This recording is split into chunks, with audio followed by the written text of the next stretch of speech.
work. So I thought I'd start by showing you this photo. And you might be a little bit surprised that I'm showing you this. This is actually a very famous photograph. And it was taken from the orbiting module of Apollo 11 at the time that the landing module was rising up, having sat on the surface for a while. And it became a very famous photo. One of the reasons for it was, apart from being incredibly beautiful, was that everyone alive was in the frame of this photo at the time, apart from one person, who was the astronaut behind the lens who pressed the shutter, which is remarkable in and of itself. But the reason I like this photo, or it resonates with me, is that this is our living space. And to me, it really shows how small that living space is. This is the only place in the universe that we know we can live in anything like a sustainable way. We've been to other places. We have to take everything with us. We can't stay there very long. This is it. This is our home. And it's actually really small when you view it from afar like this. And our home is changing. So this is the sort of plot you'll see many, many times. Whenever someone talks about climate, they'll show a time series of Earth's temperature. This one goes back the small matter of 22,000 years, so blink of an eye. And what it shows is temperature change relative to zero at this sort of time here. So relatively cool, getting warm, and up to here. The reason this time period is quite a nice one to look at is because you can mark on it some of the major events that have marked human civilization. So you can go back to things like the beginning of agriculture, or the invention of money, or the founding of Cambridge University. I couldn't resist putting that one on there. But other things as well, such as the building of Stonehenge starting and so on. Now, of course, what I'm building up to is this end of the plot here. So this is roughly the time the Industrial Revolution started. And you can see since then, this is what the temperature's done. It's increased by actually over a degree, now pushing 1.5 degrees in just that tiny little period there. And this is where we are now in terms of temperature change. Now, you can do a nice thought experiment if you felt the urge, and put a box over this and say, well, what is the temperature range that humans have been exposed to during the time that human civilization has evolved? Now, it's very nuanced because you have to define what you mean by civilization, and that's a heavily caveated term. But if you say civilization as we know it kind of begins roughly around when agriculture started. So we changed from being hunter-gatherers into farmers primarily. Then this is the sort of temperature range that we were exposed to, about 1.5 degrees. And you can see how much we've exceeded that range in just a short period of time since the Industrial Revolution. And you can see where it's heading. These red dots, this is where we are. We're very close to 1.5 degrees above pre-industrial levels in terms of the warming we've been exposed to. 2 degrees is there, 3 degrees is there. So 2 degrees is a very important number, because that's the number of the Paris Agreement. That's what we really have to try and limit our warming to. The Paris Agreement also said we were going to make best efforts to limit our warming to 1.5 degrees. And we're now actually pushing through that. That's almost unavoidable now. On current trajectories, we're going to end up somewhere between 2 and 3 degrees, but roughly in there, around about 2.7 plus or minus a few tenths of a degree is what we're heading for based on best projections. So you can see how extreme this change has been and how rapid it's been. That's what we're trying to deal with. Why? This is stuff you all know. A very useful experiment you can do is to actually look at where the causes of this has come from. Some people will tell you it's all natural variability. It's all to do with solar variations. It's all to do with volcanoes. The climate has always changed anyway. This is just more of the same natural variations. And we can test that. What we can do is actually reconstruct what the climate would look like if it's only natural variability. And that's this blue line here. And you can see it goes up and down a bit, but it stays roughly on zero. So over the period since the Industrial Revolution, If it's just natural variability, we'd have virtually no change in our climate whatsoever. You can compare that with observations of climate change, and you see there's a huge gap between them. Now you can go further and actually reconstruct the climate change based on natural variability and human activity, so burning of fossil fuels, land use change, all the things that we know affect the climate. You see that these curves within errors overlie exactly. And that's cast iron evidence that we are changing the climate. Natural variations are doing virtually nothing. It's all down to us. So, pats on the backs for ourselves for that. Now I'm telling you this as if it was news, and it isn't. We've known about this for about 2 centuries. Greenhouse effect was first reported about 200 years ago. And there's experiments done over the next few decades. These are some of the main characters who did that work. And it was all pretty well understood long before any of us were alive. This is a very nice article from March of 1912 in Popular Mechanics. And if you can read the caption at the bottom, you might not be able to. It says, "The furnaces of the world are now burning about 2 billion tons of coal a year. When this is burned, uniting with oxygen, it adds about 7 billion tons of carbon dioxide to the atmosphere yearly. This tends to make the air a more effective blanket for the Earth and to raise its temperature. This effect may be considerable in a few centuries' time." That's all correct except for the last sentence. It wasn't a few centuries' time, it was a few decades' time. They knew about this, 1912, amazing. So it's been known for a very long time, and yet concentrations of greenhouse gases in the atmosphere continue to rise. This line here shows carbon dioxide in the atmosphere, and you can see it just goes up and up and up. This finishes very recently. We haven't managed to solve the problem of increasing greenhouse gases in the atmosphere. The stripes here are the well-known temperature stripes, the warming stripes, marked on here are some of the major events politically that have tried to limit climate change, including the Paris Agreement, Kyoto Protocol, IPCC reports, and so on.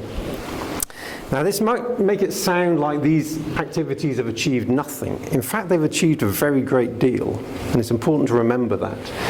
If these activities hadn't happened, and if the actions that have happened didn't, we'd currently be on target for something like 4 or 5 degrees of warming by the end of this century, which is mind-boggling. We've actually managed to limit it at the moment to something like 2 to 3 degrees, which is still way too much, but it's an awful lot better than this. So a lot has been achieved, and great credit to everyone who's poured their effort into doing this sort of work and any sort of work to address climate change. But we are still a very long way from where we need to be, and crucially, the political will is fragile. We do live in uncertain times politically, and it's concerning that activities like this, some of the major countries of the world that have supported this for a long time, are beginning to turn their backs on it. So who's most at risk? This is always an interesting aspect to consider. This is just a map. Conventional map projection shows the countries of the world roughly according to their size on the globe, so actual land area. Now what you can do is scale the countries not by land area but by emissions. This is historical emissions. So if you scale the countries by how much carbon dioxide they put into the atmosphere up to 2011, this is how big they seem. North America, Europe, the UK, the Industrial Revolution started here, remember? We've done a lot to put carbon into the atmosphere. Other countries, much less, especially in the developing world.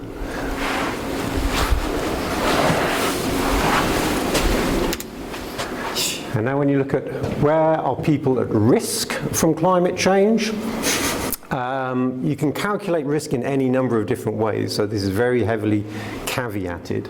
This is a very simple depiction Risk represented by the number of people displaced, injured, made homeless, requiring assistance due to floods, droughts, extreme temperatures in a typical year. Obviously, these are things that will be exacerbated by climate change. And you can see the pattern is very, very different from the one we just saw. Look at Asia. Look at India, look at Africa. These are countries who, many of them, had very little to do with the crisis that we're now exposed to, but they are extremely at risk because of the huge populations and the fact of where they live is very exposed to extremes already. So in a bit more detail, it's worth thinking about how climate change works.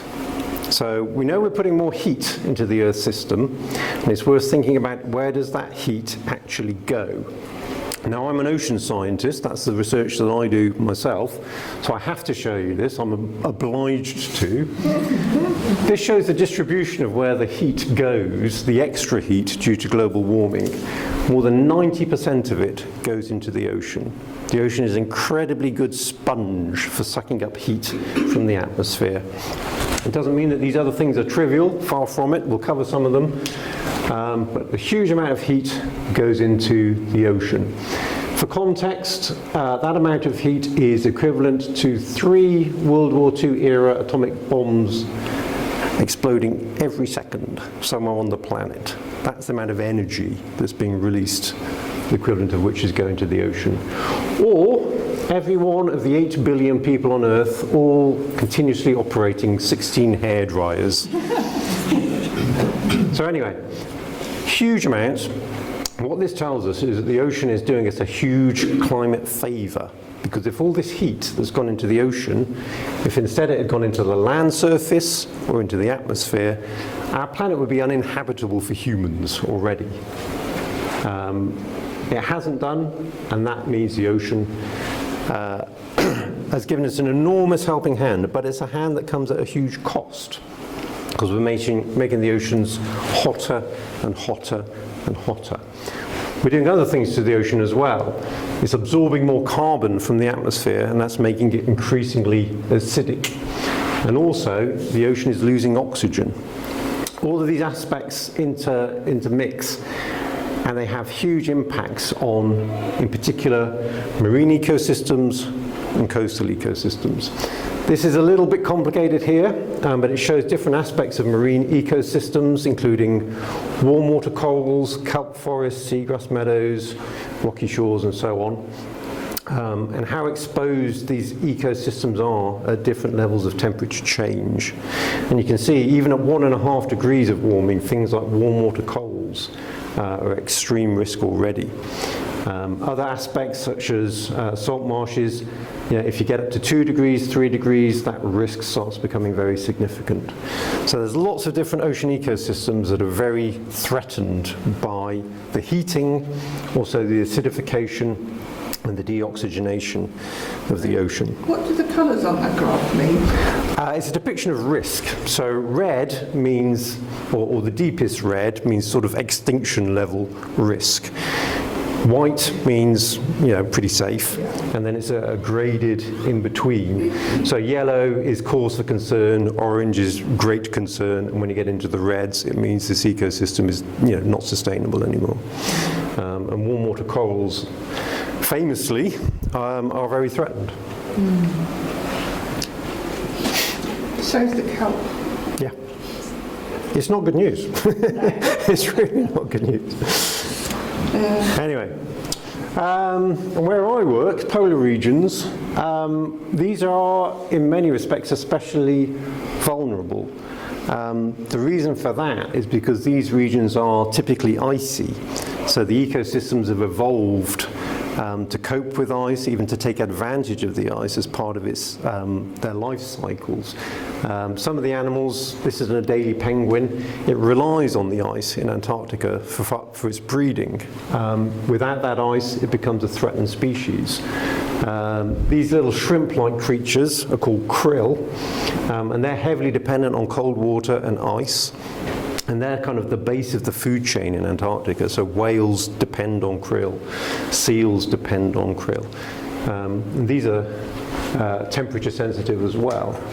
So there is unique vulnerability in the polar regions. There are other aspects as well why the polar regions matter greatly in the climate story. This is an unusual projection. This is a map of the world. Most maps of the world that you see show the continents surrounded by the ocean. This is a lovely projection that shows the ocean surrounded by the continents. So it's kind of a fish's eye view of the world. If a fish could draw a map and hold a pen, this is the sort of map that a fish might draw. And it does show how interconnected the whole ocean is. The particular thing to draw your attention to in this is the white stuff here around Antarctica, also up here in the Arctic. And what that shows is the sea ice around Antarctica growing and shrinking and growing and shrinking. It's the biggest seasonal signal on the planet, this sea ice change. The continent doubles its size every winter as the sea ice grows. That has a huge impact on the ecosystems, which we mentioned a moment ago, but also ocean circulation, also how reflective the planet is. This ice is white. If you take it away, what you're left with is a much darker ocean surface. And that means that the ocean will absorb even more heat from the sun instead of reflecting it back to space. And because of these reasons, this loss of sea ice actually becomes very significant. How much sea ice have we lost? This is a nice thought experiment courtesy of the Financial Times. And instead of just showing a time series and a big drop in the amount of sea ice that's been lost, what they did was say, well, if sea ice was a country, how big a country would it be? And it turns out to be the 10th largest country in the world, almost as big as Kazakhstan, much, much bigger than the UK in terms of the amount of sea ice that's been lost around Antarctica. Even bigger than Greenland, which is in the news for all sorts of reasons at the moment. There we go. So, climate change is serious, and a lot of it's happening, and the polar regions are very critical to it. One of the most direct impacts that Antarctica will have via climate change is on sea level rise. Now, you hear a lot about sea level rise. We all know it's happening.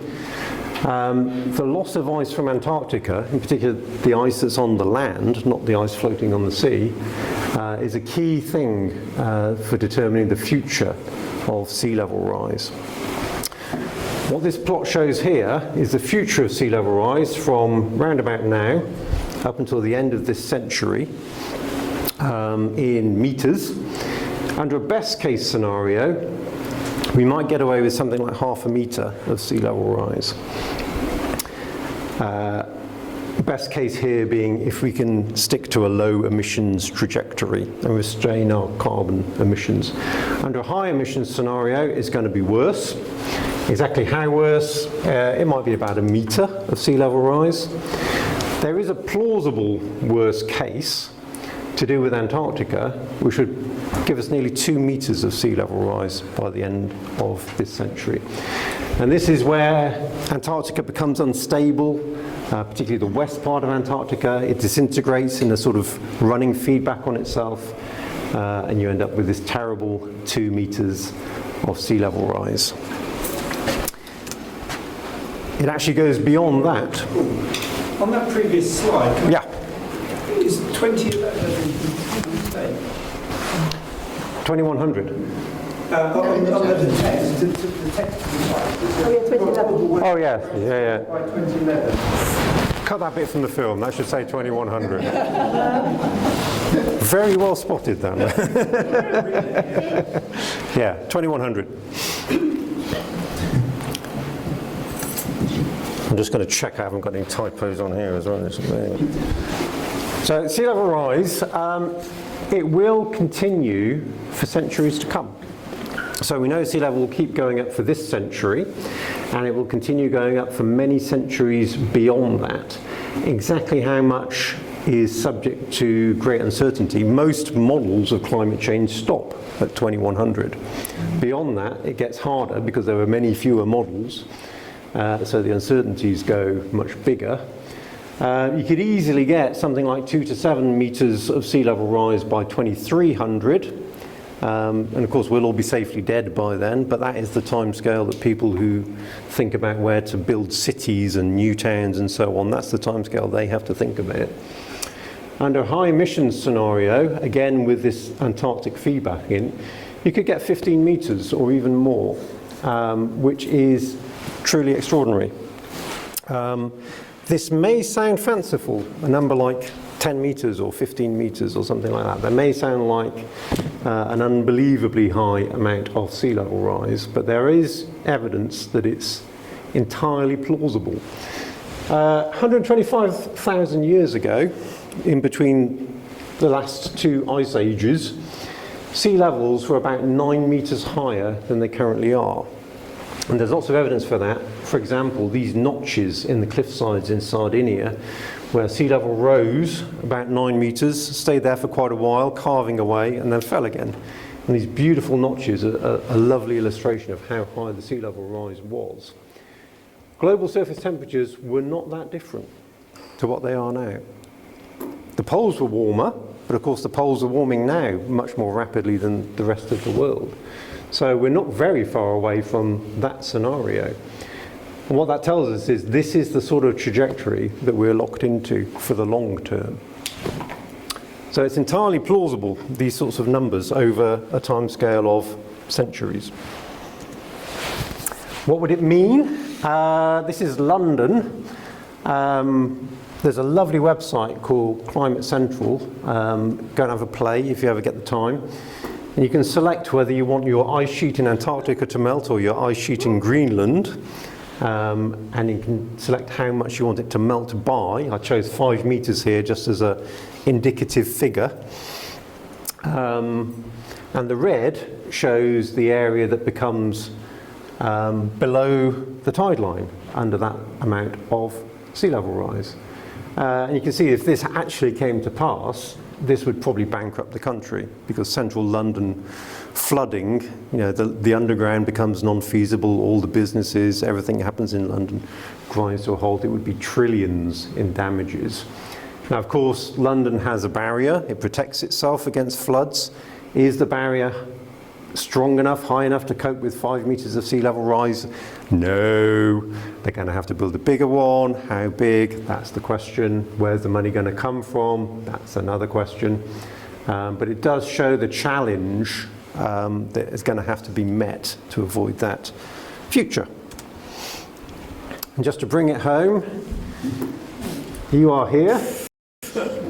My house is somewhere in here, so in a few centuries' time, it might become a beachfront property, which sounds lovely, except I won't be there, and in fact, none of this will be there either. Now, of course, this is all heavily managed anyway. This is the Fens, and this was all reclaimed land in the first place, so in reality, very little of this should be land now if it was left to its own natural devices. But again, it shows the challenge of dealing with, you know, sea level rise on the scale of 5 meters. Do the defences we have, are they up to the challenge of coping with that? Well, there we go. Back to one of these, vulnerability to sea level rise. This is the same sort of projection as I showed earlier, but here scaled by the number of people living within 5 meters of sea level now. And you can see we're quite exposed to it. Asia, again, very exposed to it. India, parts of Africa. It's not looking good. Of course, what will happen, these populations will try to relocate if their living area becomes unviable. And if you think there's a migration crisis now, and I don't think there is one personally, but if you did, hold your breath for what will be coming. So, and here's a lovely bit of evidence as well. We talk about sea level rise in terms of so many meters or fractions of meters per century, and we produce curves that look smooth and it looks predictable. And in reality, that's not how it works. If you're a person who lives in an area close to will be affected, what happens is the place where you live gets flooded, and the floods become more frequent as the sea levels rise. And what you find is the frequency of flooding rises exponentially.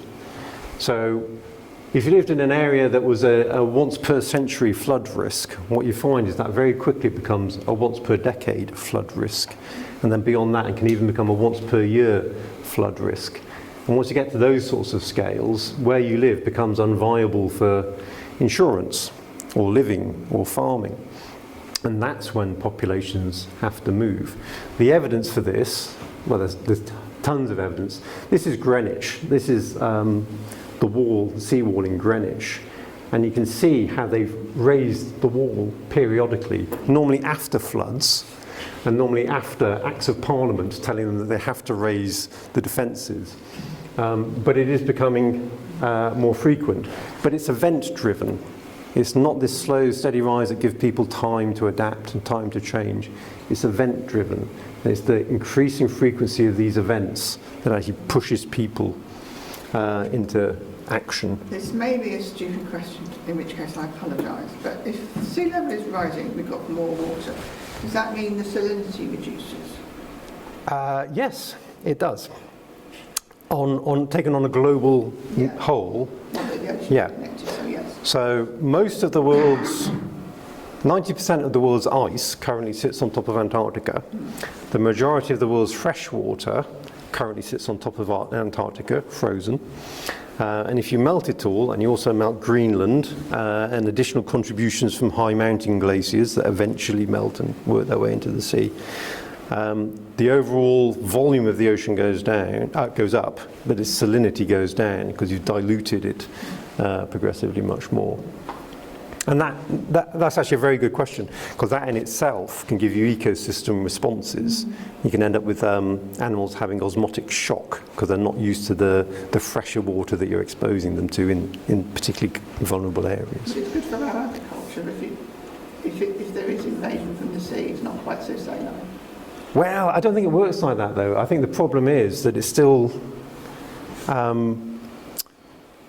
brackish at best. And if it's an area that wasn't getting flooded, all of a sudden being flooded with even brackish water is very damaging for crops and so on. I think as a whole it's going to be very, very negative, even if the salinity of the ocean is less than it used to be. It's a very good question, though. Very good question. So where does this all lead us? This is hugely complex. But basically what we're doing is we're doing this. We're adding greenhouse gases to the atmosphere, carbon dioxide, methane, others. And then we're doing all these things that we've discussed, like ocean acidification, temperature changes, sea ice, losing glaciers and so on. Where we end up is this. And these are the Sustainable Development Goals. These are the things that the United Nations and others are striving to achieve. Things like tackling food insecurity, tackling poverty, tackling water scarcity, tackling displacement. All of these become increasingly threatened via all of these impacts from global warming. It's not all bad news. A lot of it's bad news. It's not all bad news. The good news, if action is taken, and it's rapid and strong action to reduce greenhouse gas emissions, there are some changes that can be stopped mid-century. So sea level rise isn't one of them, but we can control sea level rise, and that's one thing we have to do, is limit it as much as we can. There are other changes that we can stop. So under a low emission scenario, we can halt temperature change roughly by about 2050, if we can keep to a very low emissions scenario. Now, I mentioned ocean acidification before, and that's a big threat to marine ecosystems. This is another one. If we can stop putting carbon in the atmosphere by about 2050, we can stop and even begin reversing ocean acidification. So there is hope. You know, we still have it in our power to make meaningful differences to the future of the planet and the animals that live there.